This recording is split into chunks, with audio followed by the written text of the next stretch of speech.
Hello friend, আজকে দেখাবো তোমরা খালি মুড়ি দিয়ে শিরা একটা হালকা ফুলকা টিফিন আর চট জলদি হয়ে যাবো। তো কেমনে বানাইতেছি তোমরা দেখতে থাকো।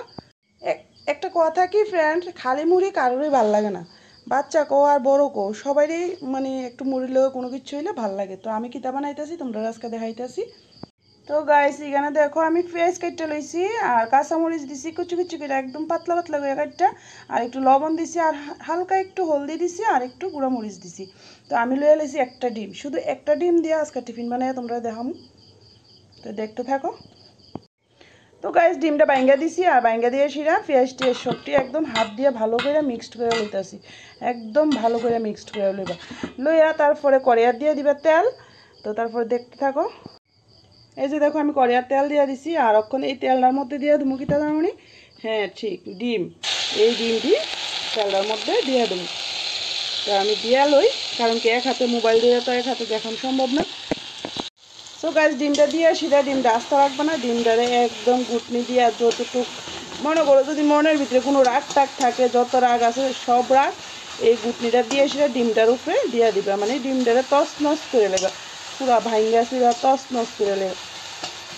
তস নস করে একটু ভালো করে ভাজবা। দেখো আমি ভাজবাছি ডিমটা।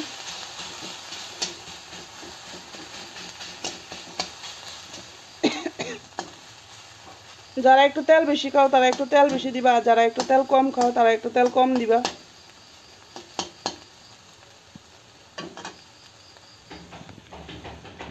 সো গাইস দেখো ডিমটি মোটামুটি হয়ে গেছে গা, মোটামুটি না পুরোই হয়ে গেছে গা, একদম ঝুরঝুরা হয়ে গেছে।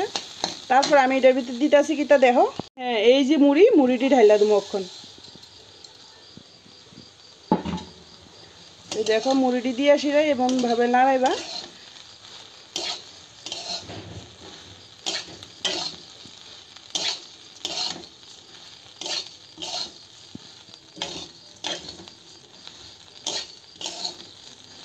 তো আমার টিফিন রেডি, তখন খাই লাও সবাই। আর খুবই টেস্ট হয় এমন করে বানাইলে, আমি প্রায় সময় এমন করে বানিয়ে খাই। তো তোমরাও বাড়ি ট্রাই করো। সো আজকের ব্লগ এখানে শেষ করতেছি।